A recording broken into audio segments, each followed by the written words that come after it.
Self अभिनव राव। फ़िलहाल मैं Quint में काम कर रहा हूँ as a multimedia producer. Quint Hindi में मैं स्पोर्ट्स इंचार्ज हूँ और स्पोर्ट्स की जितनी भी दुनिया की खबरें होती हैं उससे मैं जो हमारे दर्शक वर्ग हैं या फिर जो हमारे पाठक हैं उनको रूबरू कराता हूँ। Am I okay with Hindi? या क्लियर? तो आज हम बात करने आए हैं स्पोर्ट्स जर्नलिज्म पर कि स्पोर्ट्स जर्नलिज्म में आप अपना करियर कैसे बनाएं और स्पोर्ट्स जर्नलिज्म में क्या क्या आप लोगों के लिए अपॉर्चुनिटीज़ हैं और किस तरह से आप आगे बढ़ सकते हैं। सबसे पहले मैं आपको बता दूं कि आप कोई थ्योरेटिकल नॉलेज में आपको नहीं दूंगा, बस थ्योरी आप रोज ही पढ़ते हैं। तो बेसिकली कि जब आप यहाँ से ग्रेजुएट होके जाएं और आप में से कुछ लोगों का सपना होगा स्पोर्ट्स जर्नलिज्म में कुछ बड़ा करने का, कुछ आगे जाने का, तो जब आप न्यूज़ रूम में जाएँ या किसी प्रिंट हाउस में जाएँ या फिर किसी न्यूज़पेपर में जाएँ, किसी मैगजीन में जाएँ, तो वहाँ पर जाकर आपको ऐसा ना लगे कि यार पढ़ाया तो ये था लेकिन यहाँ हो तो काम ये वाला रहा है। तो उस चीज़ के लिए मैं आपको सिर्फ प्रैक्टिकल नॉलेज देने की कोशिश करूँगा और अपने जो एक्सपीरियंस रहे हैं इस 5 साल में, जिस तरह से मैंने काम किया है या जहाँ जहाँ मैंने काम किया है, जो मेरी गलतियाँ रही हैं, जो मुझे नहीं करना चाहिए था वो मैंने किया, या फिर जो मेरी अचीवमेंट्स रही हैं उन सब के बारे में मैं आपको बताऊँगा। तो सबसे पहले तो और स्पीच, आप में से किसी का भी कोई भी सवाल हो बेधड़क आप पूछिएगा और एकदम हाथ खड़े कर दीजिएगा और आराम से पूछ लीजिएगा, कोई दिक्कत वाली बात नहीं है। तो सबसे पहले जो बात है कि स्पोर्ट्स जर्नलिज्म में जाएंगे, कोई बंदा स्पोर्ट्स जर्नलिज्म क्यों करना चाहे? आप में से कोई बताए कि किसी का माना है कि स्पोर्ट्स जर्नलिज्म मैं करना चाहता हूँ लेकिन क्यों करना चाहता हूँ? Do you have any cause? Interest सबसे बड़ी चीज़ है इंटरेस्ट। अगर आपको कोर इंटरेस्ट है स्पोर्ट्स जर्नलिज्म, इंटरेस्ट का मतलब ये नहीं कि यार मुझे धोनी की बैटिंग देखनी पसंद है या फिर मैरी कॉम ने बहुत अच्छा पंच मारा। जब तक मुझे कोर में नहीं घुसना है, खेल का खेल नहीं जानोगे आप, तब तक वो इंटरेस्ट नहीं कहलाता है। बहुत लोग आते हैं, बहुत बच्चे आते हैं, सर मुझे बड़ा इंटरेस्ट है। अच्छा क्या इंटरेस्ट है? सर मुझे फुटबॉल में बहुत इंटरेस्ट है। सर ये वाला क्या नाम है क्लब है जो मुझे बहुत सारा पसंद है। अच्छा यार चलो 4 लाइनें लिख के दिखा दो इसके। तो 4 लाइनें नहीं लिख पाते कि सर प्लेयर के बारे में लिख दूंगा लेकिन मैच रिपोर्ट नहीं लिख पाऊंगा। ये नहीं है, वो नहीं। और आप जब उनको लगातार 10 दिन उनसे लिखवाओगे तो 11वें दिन कहेंगे नहीं सर अब इसमें इंटरेस्ट नहीं रहा, अब पॉलिटिक्स में इंटरेस्ट है, लालू की खबर करनी है। तो वो इंटरेस्ट नहीं होता है। इंटरेस्ट वो होता है कि आप अपने सपने को लेकर जब आपको आगे बढ़ना है, one day you want to be a sports editor, you want to be a anchor in a big TV channel या फिर किसी वेबसाइट के आप हेड बनना चाहते हैं, तो उसके लिए आप लगातार संघर्ष करते रहेंगे। मतलब आपको किसी मैच रिपोर्ट को लिखने में या फिर किसी खिलाड़ी के बारे में उसकी जीवनी लिखने के लिए या फिर कोई इंटरेस्टिंग खबर लिखने के लिए, कोई चकल्लस खबर लिखने के लिए आपको ऐसा ना लगे यार कि ये मेरा काम है। आपकी शिफ्ट कंप्लीट हो गई। हम में से बहुत सारे लोग ऐसे हैं जो 8-8 घंटे कंप्लीट कर लेते हैं, लेकिन जब 10वें घंटे, आज डेट में कॉमनवेल्थ गेम्स चल रहे हैं, सुबह 4 बजे से गेम स्टार्ट हो जाते हैं, ठीक है, मेरा ऑफिस रहता है लगभग 4 बजे, लेकिन उस वक्त पर मैं चाहूँ तो सुबह 5 से 4 तक मेरे ऑफिस से मुझे कोई डिस्टर्ब नहीं करेगा कि मुझे काम करना है या नहीं करना, लेकिन वो मेरा इंटरेस्ट है। अगर मैं देखता हूँ कि श्रेयस नाम की किसी शूटर ने गोल्ड मेडल ले लिया है या फिर मैरी कॉम फाइनल में पहुँच गई है, तो मेरा इंटरेस्ट है कि मैं चाहूँ तो अपनी कंपनी को या फिर क्या नाम है जो मेरे कलीग्स हैं या फिर जो मेरा इंटरेस्ट है उसको मैं उनको इनपुट दे सकूँ। वो मेरे इंटरेस्ट के ऊपर है कि मुझे आगे बढ़ना है, मुझे उस चीज़ में मज़ा आता है। I love to be like कि यार ये चीज़ हुई है, I should give the input, मुझे सबसे पहले खबर देनी चाहिए या फिर मुझे सबसे पहले रिपोर्ट करना चाहिए। वो आपके इंटरेस्ट के ऊपर है। तो सबसे बड़ी जो चीज़ है स्पोर्ट्स जर्नलिज्म में वो होता है इंटरेस्ट। अगर आपको खेल में मज़ा आता है तो ही आप स्पोर्ट्स जर्नलिज्म में टिक पाएंगे। घुस जाएंगे घुसने में कोई बड़ी बात नहीं है, लेकिन टिक पाना, उसमें लंबी रेस का घोड़ा बनना और उसमें कुछ अचीव करना, कुछ बड़ा अचीव करना, तो वो सबसे बड़ी बात होती है। तो ऐसे में जब स्पोर्ट्स जर्नलिज्म की मैं दरअसल IP यूनिवर्सिटी से ही हूँ और विप्स कॉलेज से ही मैंने UGMC किया है और उस वक्त से ही मुझे काफ़ी ज़्यादा इंटरेस्ट था स्पोर्ट्स जर्नलिज्म में। हमारे यहाँ जो नॉर्मल मैगजीन्स निकलती थी या फिर जो रिपोर्ट्स हमसे लिखवाई जाती थी, अमूमन अच्छे लिखते थे एंटरटेनमेंट पे, पॉलिटिक्स पे, लेकिन मेरा दरअसल था ही कोर, तो मैं स्पोर्ट्स ही लिखता था। स्कूल टाइम से ही मैं स्पोर्ट्स में ही रहा था। उसके बाद then I went to IIMC और वहाँ पर जाकर भी IIMC तो बेसिकली बहुत ज़्यादा पॉलिटिकल हेड वाली चीज़ें होती हैं वहाँ पर, लेकिन वहाँ पर भी हम लोग हमेशा जो हमारे 2-4 दोस्त थे या हम जो साथी थे जो स्पोर्ट्स जर्नलिज्म बहुत इंटरेस्ट रखते थे, हम अमूमन चाहते थे कि कोई गेस्ट लेक्चर आए यहाँ पर और उनको हमसे स्पोर्ट्स जर्नलिज्म में बात करें, स्पोर्ट्स जर्नलिज्म किस तरह से आगे बढ़ सकते हैं और क्या अचीव कर सकते हैं, कम से कम उसके लिए हमारे रास्ते खोले जाए। तो जब वो गेस्ट लेक्चर आते थे तो वो भी एक ही बात बताते थे कि स्पोर्ट्स सिर्फ ऐसा नहीं है कि किसी बड़े खिलाड़ी का इंटरव्यू करना या फिर कहीं जाके मैच देखना, मैच रिपोर्ट करना, सिर्फ खेल तक सीमित नहीं है स्पोर्ट्स। जो खेल के अंदर जो जिस तरह की एडमिनिस्ट्रेशन होती है, जो खेल चलाने वाली बॉडीज होती हैं, खेल के साथ जो कंट्रोवर्सीज होती हैं, उन सब पर भी आपको ध्यान देना होगा। तो ऐसे में उसके बाद जब मैं IMC में था तो उसके बाद क्या नाम है, हमारे यहाँ पर IBN 7 उस वक्त IBN 7 एक चैनल हुआ करता था जो अब म्यूजिक इन इंडिया हो गया है, तो हमारे यहाँ पर प्लेसमेंट के लिए आए थे। तो उस वक्त वो आए थे तो उसमें लगभग काफ़ी लगे बच्चे बैठे थे, तो हम 7 लोगों का सिलेक्शन हुआ था IBN 7 में साल 2013 में। उस वक्त आशुतोष जो आप आम आदमी पार्टी के नेता हैं, उस वक्त वो हमारे बॉस थे, वो काफ़ी स्पोर्ट्स एंथुसियास्ट थे, काफ़ी पसंद था मुझे। तो जब हम गए थे इंटरव्यू देने के लिए तो उन्होंने हमसे पूछा कि भाई क्या करना चाहते हो, तो मैंने कहा सर स्पोर्ट्स करना चाहते हैं। तो यार स्पोर्ट्स तो हर कोई कर रहा है, तुम क्या नया कर दो। मैंने कहा सर मेरे पास कोई जवाब नहीं था। मैं क्या इतना बड़ा आदमी बैठा है तो पहले ही आपका थूक सूख जाता है जब इतना बड़ा आदमी अपने सामने बैठा हुआ देखते हो। तो मैंने कहा सर बहुत अच्छे से काम करूँगा, वही जो आम बच्चों का जो होता है जब घबरा जाते हैं, अच्छा अच्छे से क्या काम करोगे भाई। मैंने कहा सर मतलब जो भी आप बोलेंगे। फिर तुम उसी बात पे आ गए, जो भी तुम बोलोगे, तुम बताओ ना यार तुम क्या दे सकते हो। देखो क्रिकेट हर जगह है, हर किसी को क्रिकेट आता है यार, इंडिया में सबको आता है। IPL देखते होंगे, सबको पता है कि यार विराट कोहली मारेगा नहीं मारेगा, सुरेश रैना ने क्या किया, कल ड्वेन ब्रावो ने क्या किया और कैसे किया। बड़ी बात होती है कि आपका सर्कल कितना बड़ा है। एक गेम पर फोकस नहीं करना होता है, मेरी इंटरेस्ट होता है एक गेम में, मुझे भी, मैं भी क्रिकेट को लेकर बहुत पागल हूँ और बाकी सब चीज़ें पढ़ता लिखता रहता हूँ, लेकिन ऐसा नहीं है कि आप सिर्फ ये सोचें कि मुझे सिर्फ क्रिकेट आता है तो मैं विक्रांत गुप्ता बन जाऊँ या दिग्विजय सिंह देव बन जाऊँ, TV जर्नलिज्म के बहुत बड़े बड़े नाम हैं, विमल कुमार बन जाऊँ। सबसे बहुत ज़रूरी है कि आप हर खेल को समझें, हर खेल को जानने की कोशिश करें। और वैसे भी जो इंडिया में अब जो स्पोर्ट्स क्रांति आ रही है, इंडिया अब बहुत स्लोली एक स्पोर्टिंग नेशन बनने जा रहा है, तो अब क्रिकेट जो है वो थोड़ा साइड हो जाए और जो भी गेम्स हैं, चाहे बैडमिंटन हो, वेट लिफ्टिंग हो, कुश्ती हो, फुटबॉल हो, टेनिस हो, तो ये सब गेम अब बहुत तेज़ी से बढ़ रहे हैं हमारे। तो अगर आप ऐसा सोचें कि स्पोर्ट्स जर्नलिज्म सिर्फ अब क्रिकेट बचा है, हाँ हिंदी पट्टी में अभी भी क्रिकेट बचा है। हिंदी पट्टी का मेरा मतलब है कि जो हिंदी पढ़ने वाले लोग हैं या फिर दूरदराज के कस्बों के लोग हैं, उनको अभी भी थोड़ा है कि यार क्रिकेट में थोड़ा इंटरेस्ट है। हाँ अच्छा वो मेडल जीत रही बहुत अच्छी, उसको नाम पता है लेकिन उनको पता नहीं कि स्पोर्ट्स में होता क्या है। अगर डबल ट्रैप और 25 मीटर पिस्टल में अगर डिफरेंस है तो उनको पता नहीं।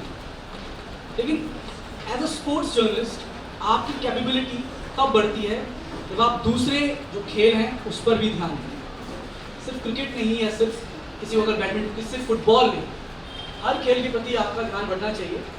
और इसके लिए सबसे ज़रूरी है पढ़ना।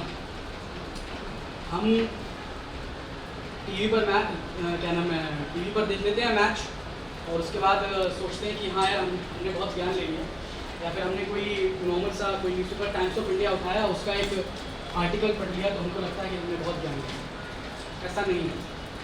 बहुत सारी चीज़ें हैं, बहुत सारी वेबसाइट्स हैं, बहुत सारे बड़े बड़े लेख हैं। ये सब क्रिकेट को या कौन पढ़ता है? cricinfo.com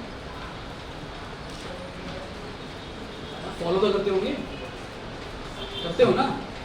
फॉलो करते हो सिर्फ स्कोर देखने के लिए या फिर कुछ और भी करते हो उसमें? अच्छा यार स्पोर्ट्स जर्नलिज्म कौन कौन करना चाहता है, पहले ये बता। करना चाहते हो और सिर्फ एक, अच्छा और किसी का इंटरेस्ट नहीं है या फिर स्पोर्ट्स जर्नलिज्म लाइक ठीक है यार सब करेंगे, क्या इंटरेस्ट नहीं है? ठीक है, इंटरेस्ट वाली बात है। और चलिए ठीक है, कोई बात नहीं, मैं कोशिश करूंगा कि आप लोगों का थोड़ा बहुत इंटरेस्ट जग जाए स्पोर्ट्स जर्नलिज्म। तो सबसे बड़ी बात यह है कि आपको पढ़ना होगा बहुत सारा। ठीक है, आप सिर्फ मैच देख के खिलाड़ियों के नाम याद करके या फिर कुछ उस मैच में उसने इतने रन बना दिए थे या उस मैच में उसने वो अच्छा सा गोल मारा था, उससे बात नहीं बनेगी। ज़रूरी है कि आप जो डिफरेंट मैगजीन्स हैं, डिफरेंट न्यूज़पेपर्स हैं, हर तरह का न्यूज़पेपर पढ़िए। हर किसी न्यूज़पेपर के अलग कैरेक्टर होता है। आपने देखा भी होगा कि कुछ न्यूज़पेपर किस तरह से अपनी बात रखते हैं, कुछ न्यूज़पेपर किस तरह से अपनी बात रखते हैं। एक हिंदू नाम का न्यूज़पेपर है जो बिल्कुल अलग तरीके पॉलिसी मेकिंग न्यूज़पेपर। एक टाइम्स ऑफ इंडिया है जो मोस्ट चकल्लस टाइप न्यूज़पेपर है, ठीक है, वो ज़्यादा चटपटी खबरों के लिए जाना जाता है। या फिर जनसत्ता है, या फिर एक दैनिक जागरण है। तो उसमें आपके जो सबसे बड़ी बात है कि आपको सतही चीज़ें पढ़नी है या फिर आपको नीचे तक घुसना है, वो आपके ऊपर होता है। बहुत सारे न्यूज़पेपर्स होते हैं जो सिर्फ मैच रिपोर्ट बता जाएंगे, सुनील गावस्कर ने कॉलम लिखा है वो बता के चला जाएंगे, या फिर नाटेकर ने कोई कॉलम लिखा, नाटेकर से टेनिस प्लेयर उन्होंने कोई लिखा है तो वो बता के चले जाएंगे। लेकिन सबसे बड़ी बात होती है कि अंदर का कोर आपको कौन बताएगा। है कुछ न्यूज़पेपर, हिंदू है, अपनी इंडियन एक्सप्रेस है, इस तरह के न्यूज़पेपर्स हैं जहाँ पर आपको पॉलिसी मेकिंग के बारे में पता लगेगा। आपको पता लगेगा कि जो ये कॉमनवेल्थ गेम्स में जो ये खिलाड़ी गए हैं इन पर कितना पैसा खर्च हुआ है। आपको पता लगेगा कि किस तरह से इनकी ट्रेनिंग होती है। ये सब खबरें हैं। और आप कोई भी इतिहास उठा के देख लीजिए, स्पोर्ट्स जर्नलिज्म के जो बड़े अवार्ड्स हैं, मतलब फैसिलिटेट किया जाता है ना बड़े बड़े स्पोर्ट्स जर्नलिज्म को कि भाई इन्होंने बहुत अच्छा काम किया, उसमें किसी को भी अच्छा शो बनाने के लिए या अच्छी एंट्री के लिए नहीं मिलता है। उसमें मिलता है कि उन्होंने अंदर की क्या खबर बताई। आप समझ रहे हैं कि अंदर किस तरह से घपला हो रहा था एडमिनिस्ट्रेशन में, या फिर खिलाड़ियों के पैसे मारे जा रहे थे, या खिलाड़ी आप लोगों के पैसे मार रहे थे। ऐसा नहीं है खिलाड़ी बहुत ही अरे हमने तो बहुत अच्छा किया था जी, हमको तो क्या था, खिलाड़ी सबसे पहले जब बुरा करता है तो सबसे पहले बोलता है कि यार हमको पूरी फैसिलिटी नहीं मिली। लेकिन ऐसा नहीं है। एक टॉप स्कीम बनाई थी रियो ओलंपिक के दौरान, टारगेट ओलंपिक पोडियम स्कीम खेल मंत्रालय ने। तो उसमें जितने भी बड़े हमारे एथलीट्स थे उनको 2-3 करोड़ रुपए मिलते हैं एक साल की ट्रेनिंग के लिए। सुशील कुमार थे, या फिर मैरी कॉम थी, या वो योगेश्वर दत्त था, या फिर और जितने भी लोग थे। ओलंपिक्स में आपको पता होगा हमारे सिर्फ 2 मेडल आए थे। तो 2-3 करोड़ रुपए उन सबको मिले थे अपनी ट्रेनिंग के लिए कि आप जाएं, आप क्या नाम है, साई में जाके, स्पोर्ट्स अथॉरिटी ऑफ इंडिया में जाके ट्रेनिंग करें, या किसी नेशनल अकेडमी में जाके ट्रेनिंग करें।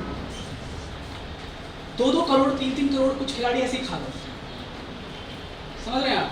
कुछ भी कोई ट्रेनिंग के विकास गोड़ा नाम के एक डिश फैक्ट्री है, वो जाके अमेरिका में जाके चले गए, वो वहाँ पर ट्रेनिंग कर रहे हैं। सरकार ने उनको पैसा दिया है और सरकार जब उनसे कह रही है कि आप नेशनल्स में आइए, क्योंकि जब पहले नेशनल्स आप जीतेंगे तो उसके बाद आपको आगे लेके जाएंगे। समझ रहे हैं? जैसे जोनल कॉम्पिटिशन होता है ना, ऐसे नेशनल कॉम्पिटिशन होता है। तो विकास गोड़ा को बुलाती है सरकार की, आप यहाँ पे आइए भैया, चक्का फेंक के दिखाइए, हमको दिखाइए आप कितना दूर फेंकते हैं। तो कहते हैं नहीं मैं तो ट्रेनिंग कर रहा हूँ, वो मना कर देते हैं। दो जो एथलीट्स थे, आपको याद होगा बहुत बड़ा पंगा हुआ था ड्रग्स वगैरह का, तो नरसिंह यादव थे और एक सुशील कुमार थे। इन दोनों एथलीट्स को 2-2 करोड़ रुपए दिए स्पोर्ट्स अथॉरिटी ने, ठीक है। और उसके बाद उनका ट्रायल नहीं करवाया। आपस में लड़वाएंगे तो एक बंदा रियो ओलंपिक जाएगा, उनका आपस में ट्रायल नहीं करवाया और अपने आप ही बोल दिया कि भाई नरसिंह जा रहा है। उसके बाद फिर आप ये सोचिए कि 4 करोड़ रुपए एक मेडल के लिए उन्होंने ऐसे ही दे दिए, ठीक है। और उसके बाद खिलाड़ियों की कोई जिम्मेदारी नहीं है कि वो किस तरह से करें या क्या ना। वो सिर्फ अपने ऊपर ध्यान दे रहे हैं कि नहीं यार हमको तो मौका मिलना चाहिए था, मैं अपने से जूनियर एथलीट से क्यों लड़ूं। या वो कहता है कि भैया मैं तो क्या नाम है अपना कोटा लेके आया हूँ।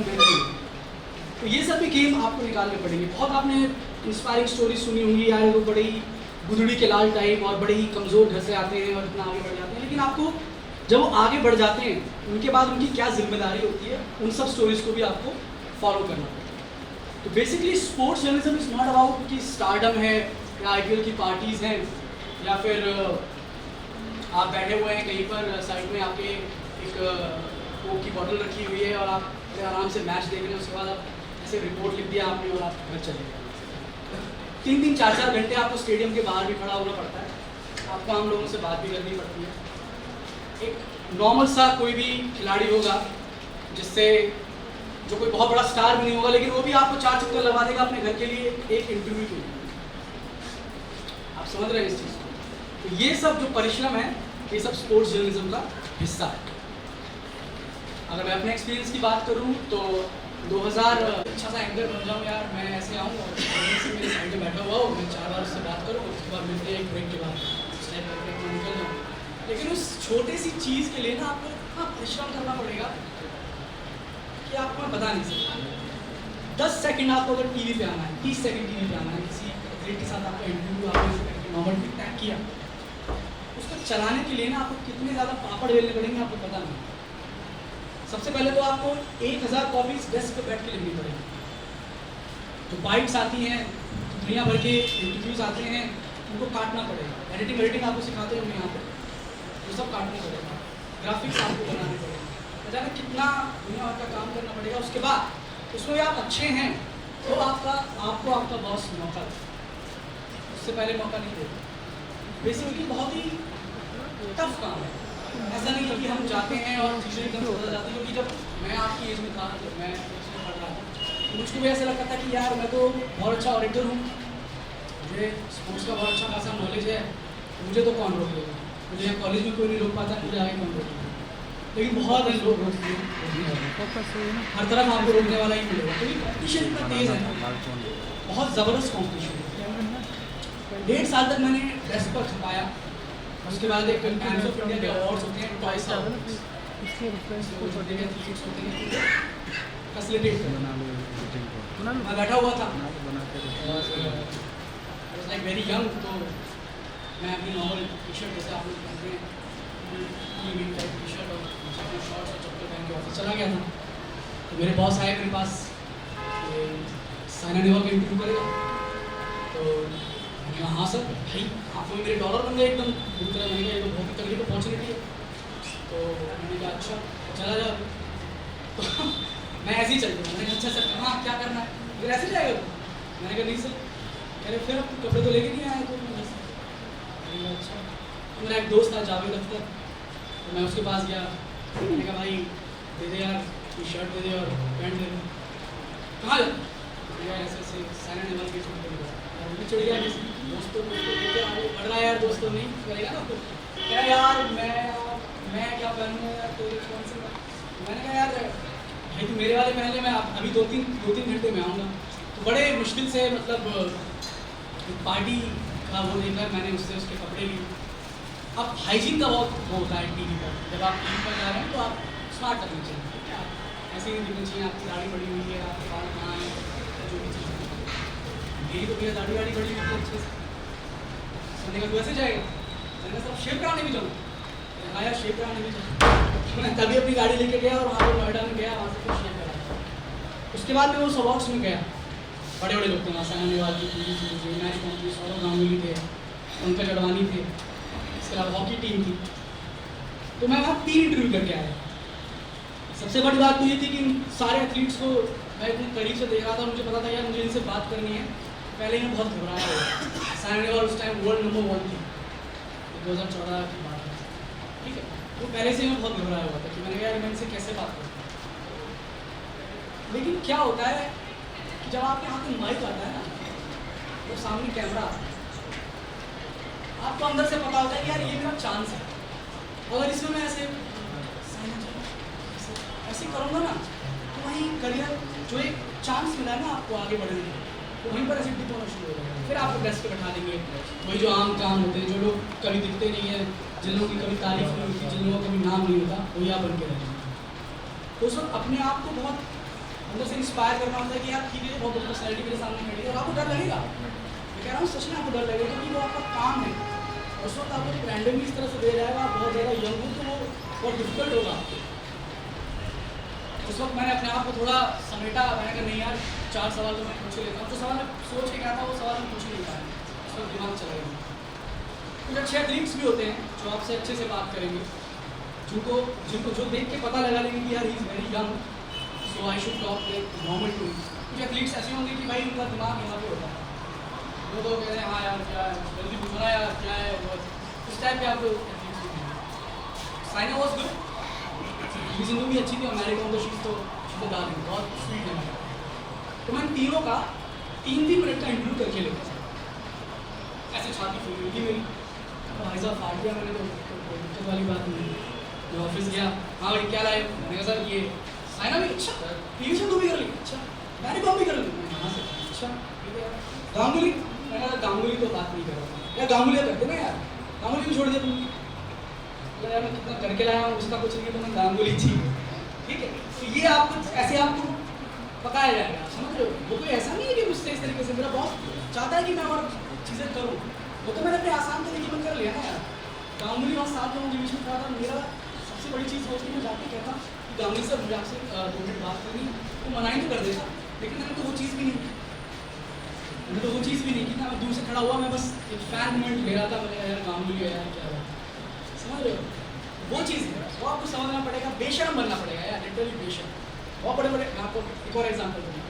तो उसके बाद जब मैं ऑफिस गया तो उन्होंने देखा यार क्या क्या प्रोजेक्ट किया है, तो जो मेरा 3 मिनट था ना, मेरे तीनों दिन इंटरव्यू चले, एक दिन एक इंटरव्यू चला, नेक्स्ट डे एक इंटरव्यू चला, नेक्स्ट डे एक इंटरव्यू चला, लेकिन वो 3-3 मिनट के इंटरव्यू थे, वो 30 सेकेंड, 45 सेकेंड, 30 सेकेंड में समझ रहे हो आप? उसमें से सिर्फ इतना सा कुछ निकल गया, जो कि कोई बहुत बड़ी बात नहीं थी, लेकिन हाँ पहली बार आप कर रहे हैं किसी बड़े आदमी में, वो तो मतलब कहने वाली बात ये है कि आप जो भी चीज़ें करेंगे वो ज़रूरी नहीं है कि आपको उसका उतना ही चीज़ें आपको क्या नाम है, रिजल्ट आपको वैसा ही हो। आप अपने मन में बहुत अच्छा सोच के जाएंगे कि यार मैंने तो बहुत अच्छा किया, वो किया, लेकिन जो टीवी की डिमांड है, जो उस बैंडविड्थ की डिमांड है, जो तुम्हारे बॉस की डिमांड है, वो शायद आप फुलफिल ना करें। तो ऐसे में हमेशा ट्राई करें कि जो आपकी स्ट्रेंथ है, विराट कोहली कहते हैं ना कि आई गिव माई 110%, तो वो 110% इसलिए देते हैं कि 90 से 100 का बीच का अगर खराब हो जाए ना, तो 100 से 110 का उसको कवर करें। तो ये ज़रूरी है, आप कहीं भी जाएँ, किसी भी फील्ड पे जाएँ, तो ये सबसे ज़रूरी है कि आप अपना फुल करें। दूसरी बात बेशर्मी की, एक पत्रकार को सबसे न्याय की बेशर्म बिल्कुल होना चाहिए, मतलब अपनी तो कोई इज्जत ही नहीं होनी चाहिए, आप समझ रहे हो? तभी आप आगे बढ़ पाएंगे। मैं स्पोर्ट्स जर्नलिज्म की बात कर रहा हूँ, और कॉन्फ्रेंस की बात नहीं, क्योंकि आप स्पोर्ट्स जर्नलिज्म में आप हमेशा सेलिब्रिटी से ही मिलोगे, आप हमेशा बड़े क्रिकेटर से ही मिलोगे, आप बड़े बड़े फुटबॉल प्लेयर से मिलोगे, या आप बड़े कोचेस से मिलोगे, या बड़े बैडमिंटन प्लेयर से मिलोगे। उस वक्त आप ये सोचें कि अरे मैं तो इसको मौका दे रहा हूँ टीवी पे आने का, अरे भाई वो तुमको मौका दे रहा है, वो तुमसे बात कर रहा है। वो ज़माने गए, पहले था जब बड़े बड़े एथलीट्स जर्नलिस्ट से बहुत अच्छे संबंध बना के रखते थे कि यार ये मेरे लिए अच्छा लिखेगा, अच्छा लिखेगा, उसको आपकी ज़रूरत नहीं है, यू डोंट नीड यू। उसके पास ट्विटर हैंडल है यार, अपना फेसबुक पेज है, वो ऐसे ट्वीट कर देगा, एक अपना ऐसे वीडियो विराट कोहली अनुष्का के ऐसे डाल देता है, ऐसे उसको ज़रूरत है आपकी कि अरे आओ यार मेरी वाइफ को इंटरव्यू लेकर आऊँगा, उसको ज़रूरत ही नहीं है, हम लोगों का उन लोगों की ज़रूरत है। तो ऐसे में बेशर्मी बहुत बड़ा फैक्टर है। युजवेंद्र चहल है, जब 2014 में उनका इंडियन सिलेक्शन हुआ, कुछ भी नहीं था, वो हरियाणा से है, मैं भी हरियाणा से, हम टिक मारते हैं भाई हरियाणा से हो यार आप, तो मैं भी ऐसे ऐसे करके कुछ कर लो यार, मतलब इंटरव्यू हो जाए। हाँ भैया, हाँ आ जाओ, मैं दिल्ली आऊँगा भैया, ही वॉज ऑन भैया, मैं भैया मैं दिल्ली आऊँगा और DPS स्कूल मतलब रोड में मिलूँगा और यहाँ पर बात करेंगे। इवेंट दिन बात हुई हमारी, युजवेंद्र ने खूब बातें की, बहुत सारी बातें। उसके बाद एक वक्त आया, वो हिट हो गया, ठीक है, IPL में भाई 6 विकेट ले गए, विराट कोहली के साथ खड़ा होता है, ठीक है। उसका उसको बीच में टीम से निकाल दिया, जिम्बाब्वे टूर के बाद उसको टीम से निकाल दिया। इस दौरान मैंने उसको कई मैसेजेस किए, उसको कोई रिप्लाई नहीं किया, ठीक है। तो जब वो टीम से निकल गया तो श्रीलंका जा रही थी टीम, तब उसने मुझे मैसेज किया कि भाई मेरा सिलेक्शन हुआ है क्या टीम में, बताना मुझे। तब भी भाई मैं तो ऐसे बोल सकता था कि यार यूजी भाई तुमने तब तो बात नहीं करी यार, तेरे को 2 महीने से मैं मैसेज कर रहा हूँ, लेकिन मैं ऐसा नहीं कर सकता, ठीक है। उसके बाद मैंने उसको फिर मैसेज किया, मैंने कहा हाँ you are selected in the team, वो भाई थैंक यू ये करके, ठीक है, फिर चला गया। और साउथ अफ्रीका गया, साउथ अफ्रीका में बहुत सही बॉलिंग की इन लोगों ने, कुलदीप यादव और इसलिए यूजी चैन। मैंने उसको फिर मैसेज किया, यूजी भाई ऐसे ऐसे यार एक फिर कोई, तो ये चीज़ें समझने वाली हैं। अब ऐसे में मैं उससे नाराज़ तो नहीं हो सकता हूँ या कुछ नहीं हो सकता हूँ, यूजी से मेरा काफ़ी अच्छी मतलब नॉर्मल फ्रेंडशिप थी या फिर जो भी था। ये तो मेरा एग्जाम्पल था। गौतम गंभीर और क्या नाम है, गौतम गंभीर जब इंडियन टीम में सेलेक्ट हुए थे 2004-05 में, मेरे स्पोर्ट्स एडिटर थे, तो वो उसके घर पे गए थे। तो गौतम गंभीर के घर पे गए तो आपने देखा होगा शुरू में टीवी में जब कोई नया खिलाड़ी चुना जाता है, या अभी जब अंडर-19 वाले क्रिकेट जीतते आए थे, तो उसके बाद मिठाई खिलाई जाती है, आप मम्मी को मिठाई खिला रही है ना, कुछ शॉट बनाए जाते हैं, तो कुछ बोलिए क्या कहना चाहेंगे आप?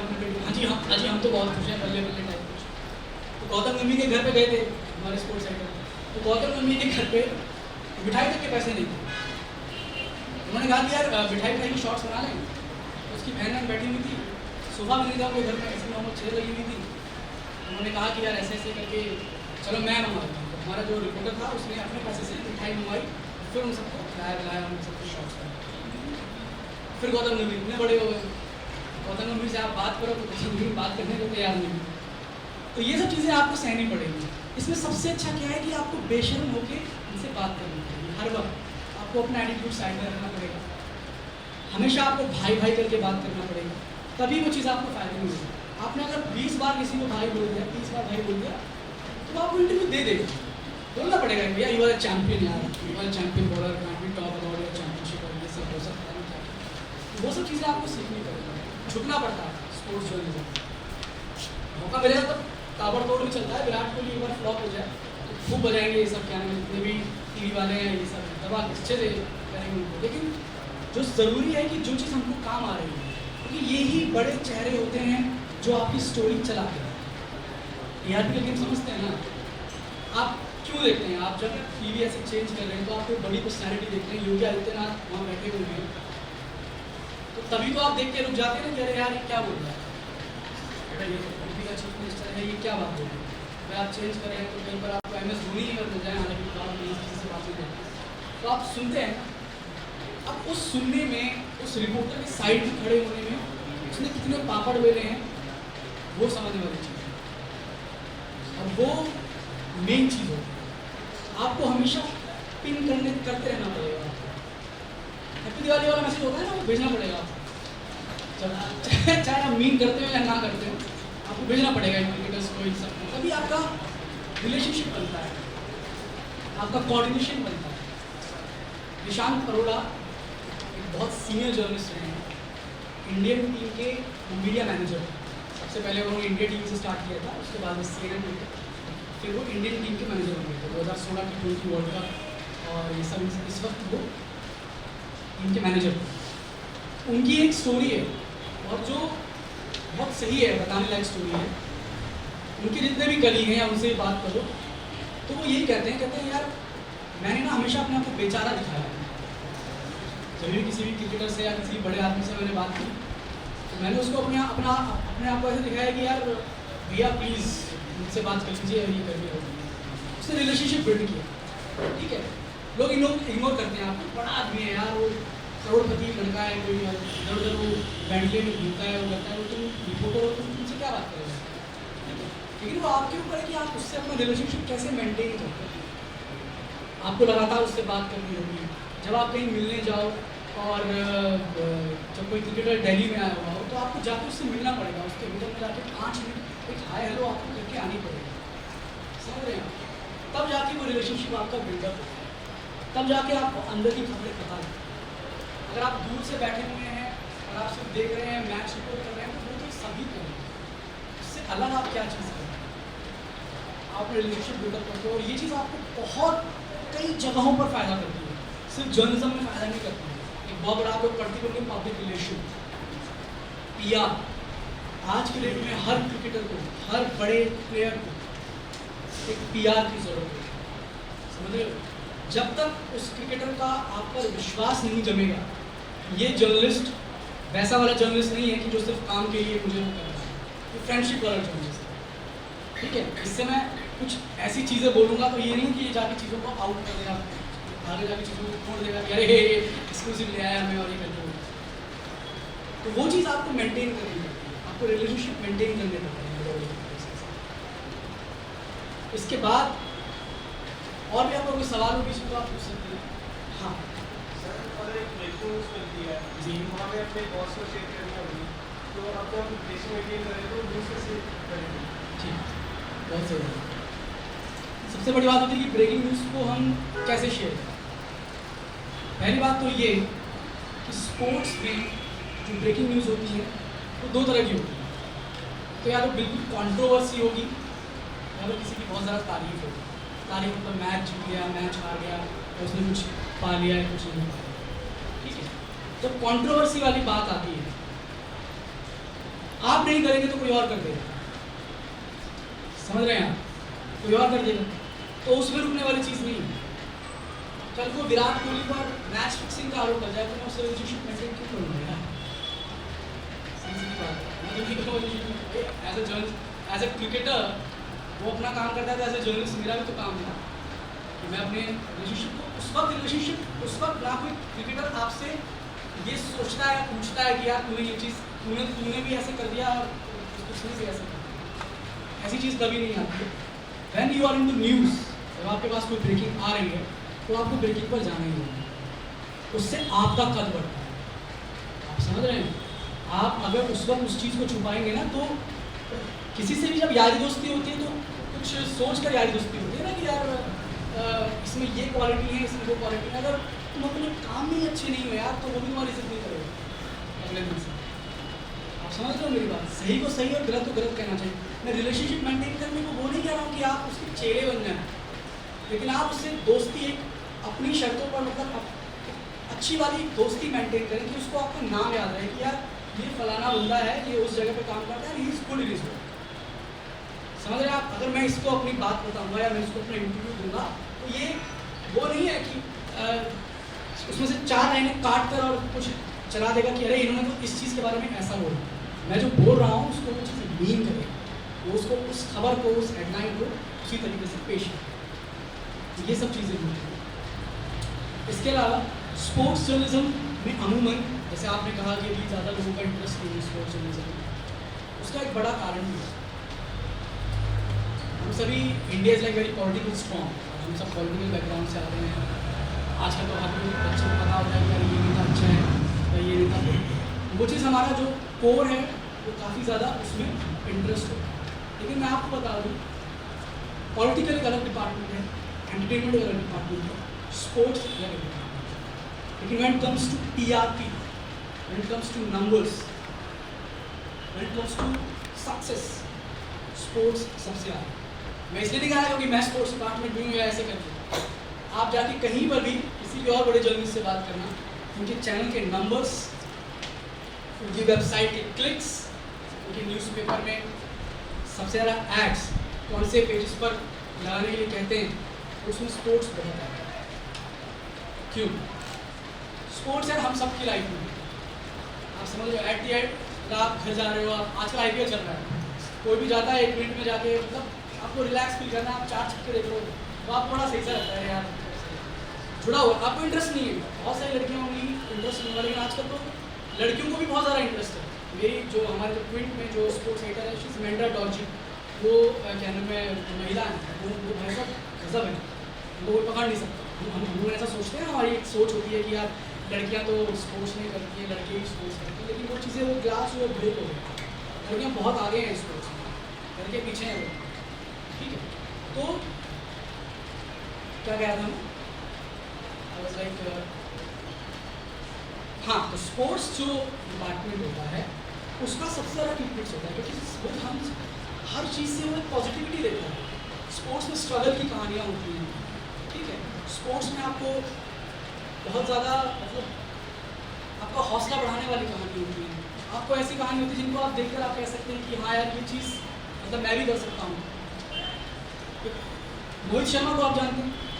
मोहित शर्मा एक फास्ट बॉलर है इंडियन टीम में, मेरे घर के पीछे रहता है, ठीक है। वो मोनू भैया हमारे साथ खेलते थे बचपन में, बहुत नॉर्मल, बहुत ही नॉर्मल बॉलर है, कुछ भी नहीं, ठीक है। बहुत सामान्य घर से आता है और उसने नहीं छोड़ा क्रिकेट। उसके साथ जो अच्छा खेलने वाले लड़के थे वो अब CA हो गए हैं, कोई बैंक में चला गया है, कोई इंजीनियर हो गया है, कोई डॉक्टर हो गया है, कोई कुछ नहीं करता। तो लेकिन वो ऐसे हैं, क्या नाम है, मोहित लगातार क्रिकेट खेलता रहा, बहुत ही नॉर्मल था वो, लेकिन उसकी स्टोरी बहुत इंस्पायरिंग है। उसके घर में कुछ भी नहीं था, उसके भाई कुछ नहीं था, उसके पापा बहुत शराब पीते थे, लेकिन वो अपने काम पे लगा रहा वो। और एक छोटे से कस्बे में, बल्लावड़ जैसी जगह में, कोई नहीं, कोई फरीदाबाद से कितने क्रिकेटर होते हैं यार, अजय रातड़ा था, कोई जानता भी नहीं अजय रातड़ा। रोहित शर्मा एक इकलौता क्रिकेटर निकला जिसने 3 वर्ल्ड कप खेले, T20 वर्ल्ड कप 2 खेले और एक 2015 वर्ल्ड कप। तो ये स्टोरी जब आप किसी को जाके बताते हो कि ये ऐसे ऐसे वहाँ पर खेलता था, ऐसे घर में इतनी सारी प्रॉब्लम्स थी, तो वो स्टोरी आपको इंस्पायर करती है, वो स्टोरी हमेशा चलेगी। आप टीवी पे नाथू सिंह नाम का एक लड़का है जिसको मुंबई इंडियंस ने 3.2 करोड़ में खरीदा था 2014 में। उसका आप घर देखेंगे, वो स्टोरी हमने की थी।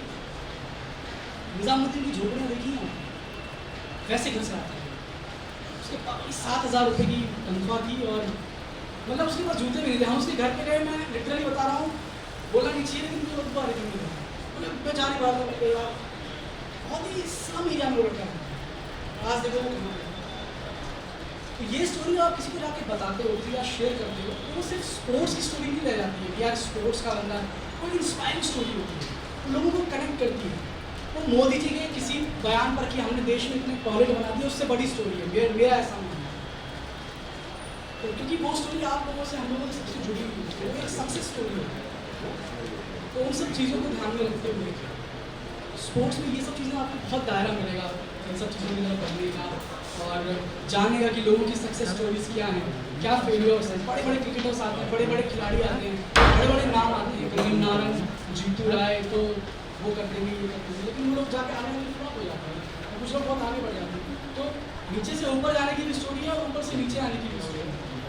इन सब चीज़ों पर हम डिस्कस कर सकते हैं। इसके अलावा और कोई सवाल है आपको? कुछ भी पूछ लो यार, एनीथिंग भी बोलो।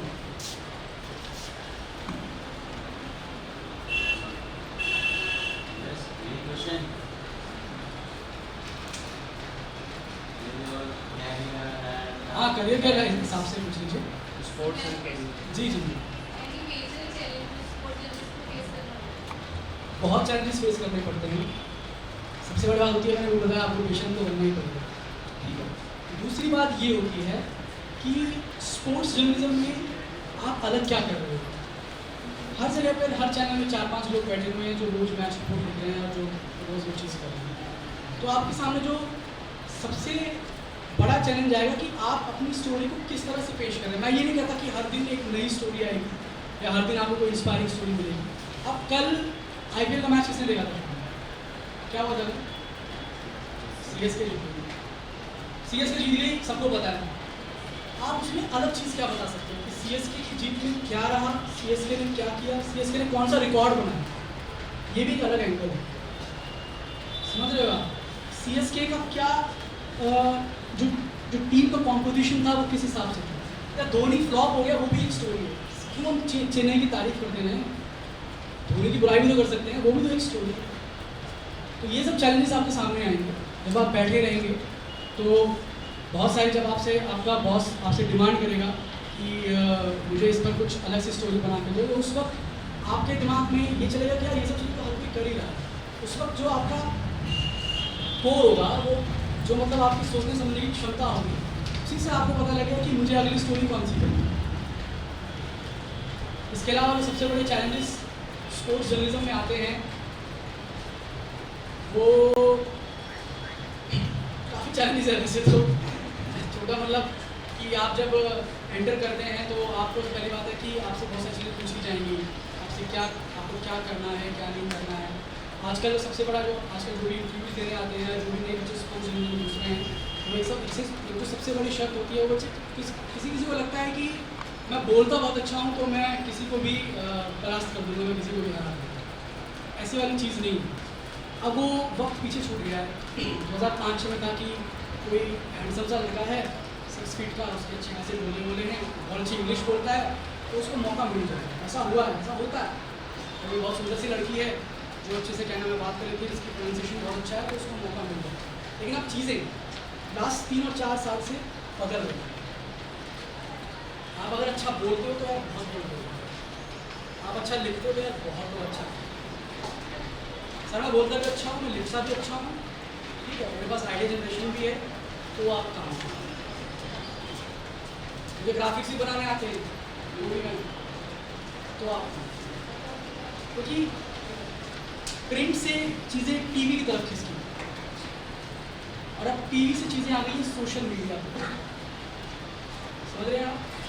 अब टीवी जर्नलिज्म में पहले आते थे कि रिपोर्टर का कुछ काम करता, रिपोर्टर जाता था, अपना माइक लेकर खड़ा हो गया, जैसे करके बोल दिया उसने, ये आप देख रहे हैं, वो आप देख रहे हैं, ये सब हो गया। अब चीज़ें बिल्कुल बदल चुकी हैं। अब ऐसे सेल्फी कैमरा दिया जाता है आपको और आपको वहाँ जाके खड़े रहना पड़ता है। आप कोई जैसे मैं बांग्लादेश का, इंडिया वर्सेस बांग्लादेश का मैच आपको याद है 2016 में हार्दिक पांड्या ने ऑलमोस्ट हरा दिया था हमको, ठीक है। तो मैच में कवर करने गया था, मैं मौत से गया था मैं कवर करने। ऐसे खड़े हुए हैं वहाँ पर सैयद वैयद किरमानी है या फिर मनीष पांडे वगैरह ऐसे लड़के उनसे मिल रहे हैं। उस वक्त कुछ काम नहीं था। अब रिपोर्टर है, आप जाते हैं, आप स्टोरी फाइल करते हैं और आप अपने घर आ जाते हैं। उसके बाद जो आपका कैमरा पर्सन होता है उसका काम होता है कि वो सब जगह सब शूट करेगा, 4 शॉट बनाएगा, ये करेगा वो करेगा। आपको सिर्फ बोलना है और अपनी स्टोरी फाइल करके चले जाना। लेकिन अब पिछले 2 साल में चीज़ें बहुत तेज़ी से बढ़ रही हैं, टीवी में भी और हर जगह। अब रिपोर्टर का काम सिर्फ बोलना और लिखना नहीं है, रिपोर्टर कैमरा पर्सन भी है। चीज़ें अब मोबाइल पे आ गई हैं, टीवी वाली चीज़ तो रही। आप जाते हैं तो आपको कोई कैमरा पर्सन साथ में नहीं मिलेगा। जब पहले क्या था कि आप शूट करके ले आए, आपके पास एक एडिटर होते हैं ऑफिस में जो पूरा पैकेज बनाते हैं, पूरा पैकेज काटते हैं, ऑनलाइन जो आपको चीज़ दिखती है उनका बहुत बड़ा योगदान है। पहले रिपोर्टर जाता था और जो शूट करके लाया है वो ऐसे पढ़ा देता था कि दीजिए इसको काट दीजिए, जो स्क्रिप्ट करके लाया है उसका वॉइस ओवर किया और वो देख लिया। अब ऐसा नहीं है, आप चाहेंगे भी खुद, आप खुद ही शूट करेंगे, उसके बाद आप आएंगे, आप स्क्रिप्ट फाइल करेंगे और आप जो स्ट्रक्चर है कि आप शायद आगे जब जाएंगे कैमरा नेक्स्ट टाइम सीखने जाएंगे तो आपको ये सब चीज़ें सिखाई जाएंगी कि एक पूरा पैकेज जो बनता है। हमारे पास बहुत सारी फुटेज होती है, लेकिन उसमें से हमको थोड़ा थोड़ा निकाल कर एक अच्छी चीज़ बनानी होती है ना, जो टीवी पर जाए पूरा साफ तरीके से दिखे। बाइट होती है, बीच में वॉइस ओवर होता है, स्क्रिप्ट होती है। अब जो रिपोर्टर्स हैं उनकी भी जिम्मेदारी है कि वो जो एडिटिंग वाला पार्ट है वो भी अब उनको खुद ही करना है।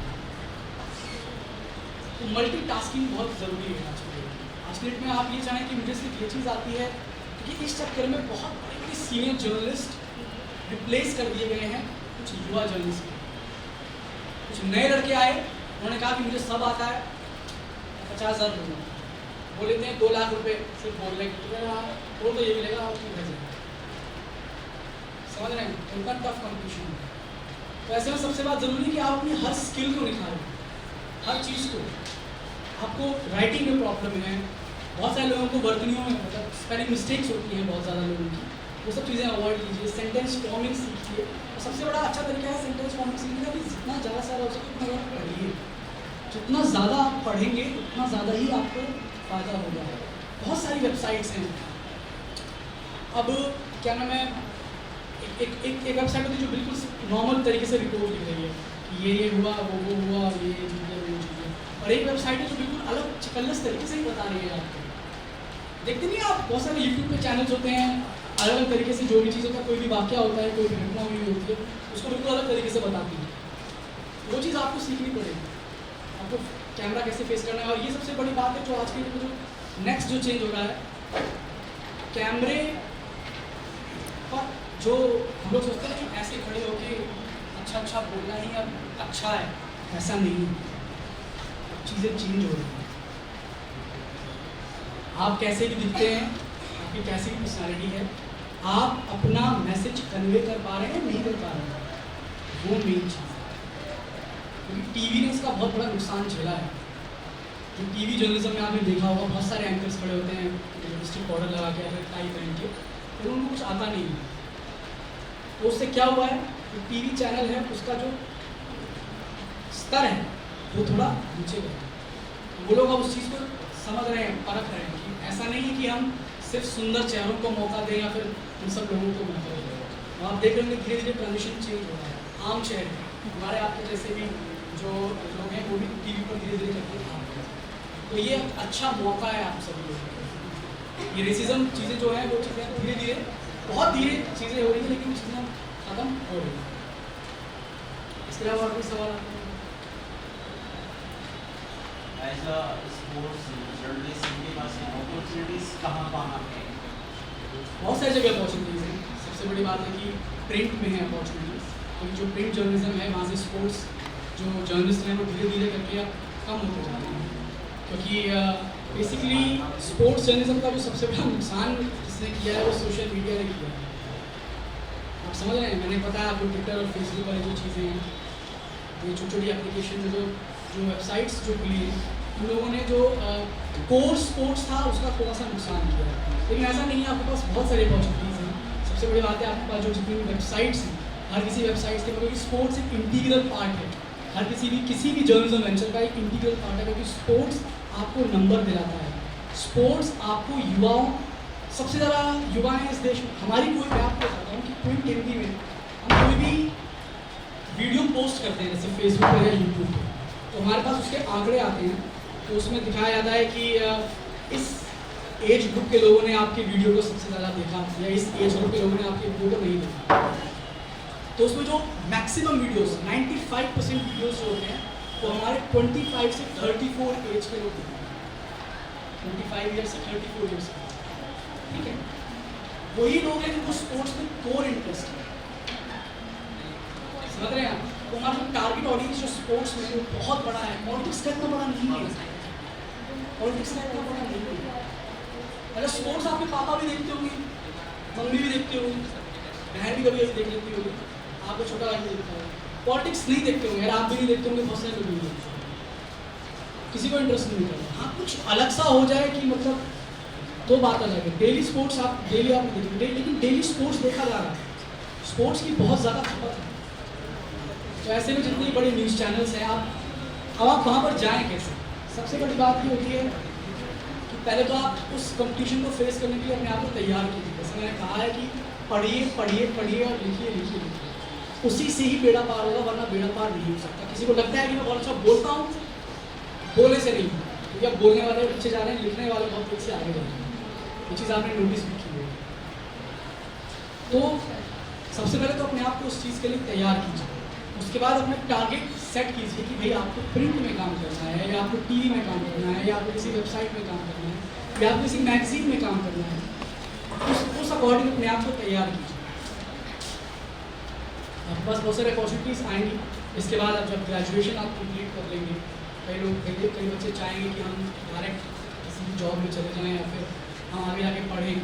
सिम्बायोसिस जैसे कॉलेज है, एशियन कॉलेज ऑफ जर्नलिज्म है, IIMC है, ऐसे जगहों पर जाकर पढ़ना चाहेंगे तो वही बहुत अच्छा ऑप्शन है कि वहाँ से आपके रास्ते थोड़े ज़्यादा आसान हो जाते हैं, क्योंकि वहाँ के लोग हर जगह बैठे हैं, क्योंकि वो इंडिया के टॉप इंस्टीट्यूट हैं। वहाँ के लोग आपको हर जगह मिलेंगे, आपके जो कॉन्टैक्ट्स होते हैं वो काफ़ी तेज़ी से बढ़ते हैं, ये सब चीज़ें हैं। इसके अलावा जो एक चीज़ और है कि स्पोर्ट्स जर्नलिज्म में जो इस तरह का एक लोगों को लगता है कि बहुत ही लोग दूर से देखते हैं कि इसमें मतलब कुछ ऐसा नहीं है कि कुछ इन्वेस्टिगेटिव टाइप नहीं है, समझ रहे हैं ना आप। कुछ जर्नलिज्म पैशन वाली चीज़ नहीं है कि मतलब मैं कुछ से निकाल सकूं या कुछ वो कर सकूं, तो ऐसा नहीं है। स्पोर्ट्स में बहुत सारे मौके हैं, हर लेवल पर मौके हैं। सिर्फ जर्नलिज्म में ही मौके नहीं हैं, आपको PR में बहुत सारे मौके मिलेंगे। इसके अलावा ये कॉमनवेल्थ गेम्स होते हैं, तो इसके लिए जो लोगों को बड़ी बड़ी चीज़ें चाहिए होती हैं, कोई इक्विपमेंट्स के लिए लोग चाहिए होते हैं, उनको स्पोर्ट्स एडमिनिस्ट्रेशन के लिए लोग चाहिए होते हैं, तो उसमें भी स्पोर्ट्स का बहुत बड़ा दायरा है। सिर्फ जर्नलिज्म की बात नहीं कर रहा। इसके अलावा स्पोर्ट्स इसके अलावा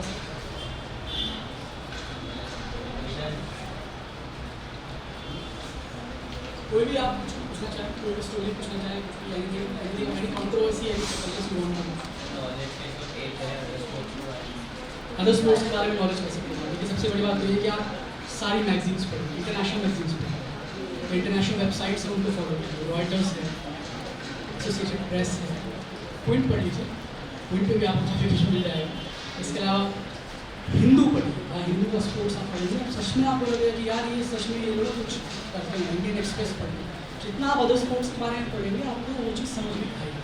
और देखिए सबसे बड़ी बात क्या है, जो भी आता रहता है टीवी पर हम लोग देखते हैं, म्यूट करके नहीं देखना है कभी स्पोर्ट्स, ठीक है। कमेंट्री सुनिए, वो क्रिकेट थोड़ा बहुत हमको आता है तो इसलिए आता है कि हमने कमेंट्री बहुत सुनी है।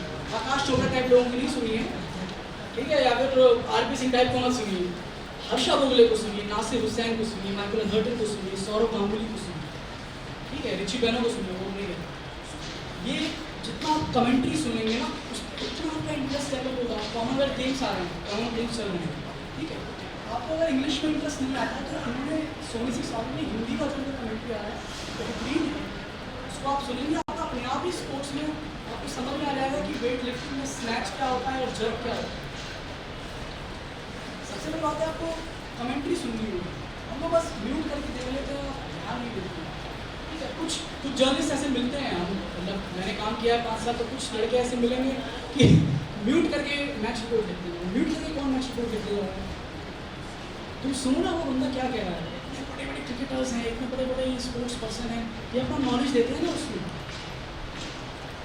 समझ रहे हैं आप? जो बड़ी बड़ी स्पोर्ट्स पर्सनैलिटीज़ हैं, आप सर्च कीजिए, आप देखिए कि बड़े बड़े स्पोर्ट्स जर्नलिस्ट कौन से हैं, ट्विटर पे फॉलो कीजिए, ट्विटर पर जाइए, ट्विटर पे आप कितने लोग हैं, कितने कौन और सभी ट्वीट समझ आए, अच्छी बात है। तो लोग जो बड़े लोग हैं, जो चीज़ें हैं, उसको फॉलो कीजिए। कोई भी गेम चल रहा है, देखिए कि ट्रेंडिंग टॉपिक क्या है, उस पर जाके उसको क्लिक कीजिए। यार आप सब मास कम्युनिकेशन वाले बनते हैं, अगर आप आगे से कम्युनिकेट नहीं करेंगे ना, आपको कुछ फ़ायदा नहीं होगा। बेशर्मी इन द वर्ल्ड, हर चीज़ पर यार हमको लगता है कि यार मैं अगर इस टॉपिक पर अपना कुछ पॉइंट ऑफ व्यू देता हूँ तो ये लोग मुझे सोचेंगे, मुझे जज करेंगे कि यार ये तो ना देखना ऐसा है, यार ये तो राहुल सपोर्टर है, ये तो मोदी सपोर्टर है, और ये वो। ऐसा नहीं, हर टॉपिक पे और सिर्फ स्पोर्ट्स ही क्यों, हर चीज़ में। अब मैं यहाँ स्पोर्ट्स बताने आया हूँ तो स्पोर्ट्स की बात करूँगा, लेकिन हर टॉपिक पे आपका जो भी पॉइंट ऑफ व्यू है उसको लोगों को बताइए, उसको लिखिए। बहुत सारे लोग हैं, आप जैसे यंगस्टर्स हैं, बहुत हमारे IMC के जूनियर्स हैं, बोलते नहीं थे यार, उनकी आवाज़ नहीं निकलती थी लोगों के सामने। उन्होंने फेसबुक, ट्विटर और दूसरी चीज़ों को अपना मीडिया बनाया अपनी बातें बताने की, उन्हें अपना पॉइंट ऑफ व्यू रखने का। तो वो लोग आज की डेट में भाई उनसे बात नहीं कर सकते, अब आप 4 बात काट देंगे। अपने आप को ग्रूम किया उन लोगों ने। जितना आप लिखेंगे ना, नहीं चेकिंग मारो, कोई दिक्कत वाली बात नहीं है, going to watch Sultan PVR reading, but उसके अलावा सुल्तान मूवी में आपने जो कुछ देखा है उसके बारे में भी लिख दो। आप एक काम कीजिए, आपसे IPL चल रहा है, ठीक है, कॉमनवेल्थ गेम्स भी चल रहे हैं, तो भी आप एक गेम देखिए, उसके बारे में खुद आप 100 वर्ड्स की कॉपी लिखिए। इस मैच में ये हुआ, फिर इसने ऐसे किया, उसने वैसे किया, ये हो, ठीक है। उसके बाद किसी भी NDTV पे जाइए, NBT पर जाइए, क्विंट पर जाइए, आज तक पे जाइए, किसी भी वेबसाइट पे जाइए, ठीक है, उस पर जाके अपनी कॉपी को एक बार पढ़ो, फिर उसकी कॉपी पढ़ो मैच रिपोर्ट वाली, आपको समझ में आ रहा है, आपको समझ में आ जाएगा कि मुझे कैसे लिखना है, कैसे नहीं लिखना है। इतना समझ में आएगा आपको 1 महीने में कि आप बता दो यार ये अच्छा लग रहा है और ये बेकार लग रहा है। सब कुछ पढ़ने को, आप खुद चीज़ को देखिए और उसको खुद लिखने की कोशिश कीजिए, क्योंकि मास कॉम लिखिए यार बहुत टफ कॉम्पिटिशन है, समझ रहे हैं। पहले लोग इंजीनियरिंग को बदनाम करते थे, लेकिन मास कॉम नहीं बदनाम है। हम लोग आप लोग इतना भारी फीस देके यहाँ पर बैठे हुए हैं, तो आप कुछ नहीं कुछ करना चाहते हैं नहीं यार, कुछ करना होगा जर्नलिज्म में, कुछ कम से कम मैं इतना वो अचीव कर लूँ, तो उसके लिए ज़रूरी है कि आप बहुत सारा पढ़ें, बहुत सारा लिखें और समझें। स्पोर्ट्स जर्नलिज्म को सिर्फ एक मैच रिपोर्ट, एक ट्वीट, एक कोहली की शानदार ऐसे बल्ला उठाते हुए फोटो तक ना जोड़ के रखें, उसके अंदर की चीज़ों को पढ़ें। आप देखिए स्टार इंडिया ने क्या नाम है, जितने भी ब्रॉडकास्ट राइट्स हैं क्या नाम है BCCI के, वो अपने नाम कर लिया, उस खबर को पढ़िए, ऐसे कैसे इतना करोड़ों रुपये कैसे चला जाता है। मैच फिक्सिंग को सिर्फ यहाँ तक सीमित मत रखिए कि उस खिलाड़ी ने मैच फिक्सिंग कर दिया और उसको जेल हो गई, उसके बाद की कंट्रोवर्सी क्या है, कौन लोग हैं जो उसको अंदर से क्या नाम है उसको अभी भी सपोर्ट कर रहे हैं, और कौन लोग हैं जो अभी भी कह रहे हैं कि नहीं श्रीशांत को नहीं खेलने दें। केरला हाईकोर्ट कहता है कि श्रीशांत को खेलने दो, और BCCI कहता है कि हमसे नहीं खेलने देंगे। अब जानो तो सही कि BCCI कहता क्यों है, उसके लिए आपको पढ़ना पड़ेगा, फॉलो करो चीज़ों को, अपने आप ही दिमाग खुलने जाएगा और अपने आप ही इंटरेस्ट आना शुरू हो जाएगा। एंटरटेनमेंट में इंटरेस्ट क्यों आता है यार, हम मूवी देखते हैं ना बहुत सारी, ठीक है, सलमान खान को फॉलो करते हैं, वो चकल्ले से उनको अच्छा लगता है, समझ रहे हो कि हमने बहुत कुछ पढ़ा है बचपन से, जी सिनेमा ला रही है संडे के दिन, ठीक है, तो राजमा चावल खा रहे हैं और जी सिनेमा देख रहे हैं, स्टार गोल्ड देख रहे हैं, हेरा फेरी आ रही है, ठीक है, तो वो हमको इंटरेस्ट होता है, वो हमको मज़ा आता है उसमें, ठीक है। तो यही सब चीज़ें आपको इंटरेस्ट अपना खुद डेवलप करना पड़ेगा कि आप उस जगह पर जाके कैसे हर किसी फील्ड के लिए बात कर रहे हैं, पॉलिटिकल फील्ड के लिए या किसी बिजनेस के लिए, ये सब चीज़ें। इसके अलावा और कुछ पूछना चाहिए? IMC में जाने के लिए बहुत मजे का प्रोसेस है। IMC में जाने के लिए सबसे अच्छा वही पढ़ना पड़ेगा, समझ रहे हो? IMC का जो पेपर होता है वो हमारे टाइम में 3 भागों में डिवाइड होता है। पहले की एक बहुत बड़ा आपका एक पॉइंट ऑफ व्यू वाला एक पूरा वो रहता है, आर्टिकल आपको लिखना पड़ता है। उसके अलावा आपका जनरल नॉलेज वहाँ पर चलता है, ठीक है? तो उस आर्टिकल में जो सबसे अच्छी बात है भाई, देखो, अगर आपकी इंग्लिश अच्छी है तो इंग्लिश में काम करो, हिंदी अच्छी है तो हिंदी में काम करो। मुझे इंग्लिश आती है तो इंग्लिश में मत करो, आती है और अच्छी है मैं अंतर समझ रहे हैं? जर्नलिज्म में भाषा और आपकी स्पेलिंग्स पर बहुत ध्यान देना। 4 गलतियाँ हो आज तक के नीचे, आप लोग लोग आते भी होंगे फोटोज वोटोज, 4 गलतियाँ नीचे नौकरी चली जाती है। कितने बड़े ज्ञानी हैं, स्पेलिंग मिस्टेक्स अगर आप लोग होती हैं, छोटी मोटी हो सकती है, जितना जल्दी हो सके खत्म कर दो, जितना जल्दी हो सके। उसके लिए क्या करना पड़ेगा? उसके लिए करना पड़ेगा, इतनी सही चीज़ें हैं, ठीक है? इसके अलावा यहाँ पर जो भी आर्टिकल आता है IMC के एंट्रेंस एग्जाम में, उस पर एक सही पॉइंट ऑफ व्यू रखो। आपका पॉइंट ऑफ व्यू मिक्स नहीं होना चाहिए। आप समझ रहे हैं? जैसे नोटबंदी है, एक टॉपिक है नोटबंदी, ठीक है? आपसे पूछा जाएगा उस IMC के उसमें कि नोटबंदी से आप, नोटबंदी पर आपके क्या विचार हैं, और क्या आपको लगता है कि देश की आर्थिक स्थिति को जो क्या नाम है इकोनॉमी है उसको सुधारने में नोटबंदी ने ना वो किया? तो अब आप उसमें अगर लिखने जाएंगे तो या तो आप बताओ कि ये नोटबंदी खराब है, या बताओ कि नोटबंदी से ये फायदे हैं। आप मिक्स करोगे ना तो वहाँ पर IMC में आपको पूछने में दिक्कत होगी, क्योंकि वहाँ पर आपकी कोई भी विचारधारा हो, आपकी कोई भी आइडियोलॉजी हो, आपको कुछ भी सोचना हो, वो लेफ्ट या राइट होना चाहिए, आप मिक्स नहीं होना चाहिए। आप खुद में ही कंफ्यूज हो तो आप कैसे बता सकते हो? समझ रहे हो? इसके अलावा हर फील्ड का नॉलेज रखना, क्योंकि वहाँ पर जो भी क्या नाम है पूरा का पूरा जो पेपर आता है उसमें हर तरीके की चीज़ें, एंटरटेनमेंट भी होता है, बिजनेस भी होता है, स्पोर्ट्स भी होता है, क्राइम भी होता है, पॉलिटिक्स तो होता ही होता है, वो वाली चीज़ें। इसके अलावा सिर्फ IMC को ध्यान में मत रखो, बहुत अच्छे कॉलेज है, एशियन कॉलेज ऑफ जर्नलिज्म है, या फिर सिम्बायोसिस है, जामिया आप जा सकते हैं, बहुत अच्छी चीज़ें हैं जहाँ पर आप जाके बहुत सारी चीज़ें कर सकते हैं। सिर्फ जर्नलिज्म ही नहीं, PR कर सकते हैं, एडवर्टाइजिंग कर सकते हैं, इसके अलावा रिसर्च कर सकते हैं, बहुत सारी चीज़ें हैं। और स्पोर्ट्स पर आपको काम करना है तो स्पोर्ट्स जर्नलिज्म के लिए भी काफ़ी सारे इंस्टीट्यूट हैं इंडिया में जो कोर स्पोर्ट्स जर्नलिज्म ही पढ़ाते हैं, जो स्पोर्ट्स का ही पूरा हिसाब किताब पूरा आपको समझाते हैं। इसके अलावा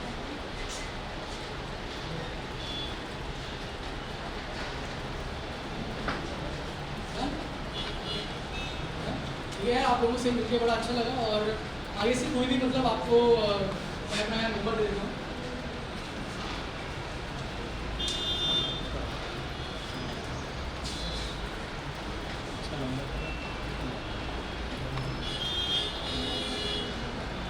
ये मेरा नंबर है, और आप में से किसी को भी आगे जाके कोई भी क्वेरी हो, किसी भी तरीके की बात करनी हो तो आप उससे पूछ सकते हैं किसी भी लिहाज से। और स्पोर्ट्स जर्नलिज्म में बहुत सारी चीज़ें हैं, बहुत सारा कुछ पाने को है, लेकिन उससे पहले आपको कुछ ना कुछ खोना पड़ेगा, थोड़ा बहुत आपको बहुत सारी मेहनत करनी पड़ेगी, तभी जाके आप सक्सेसफुल हो पाएंगे। अभिनव, okay guys, thank you.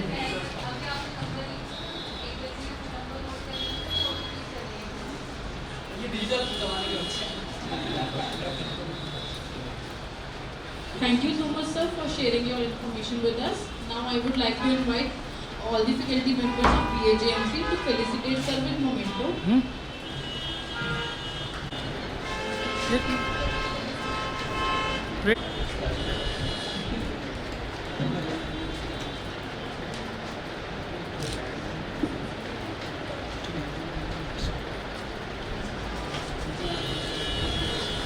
Sports वाले बच्चे आ रहे हैं। Students are सभी एक साथ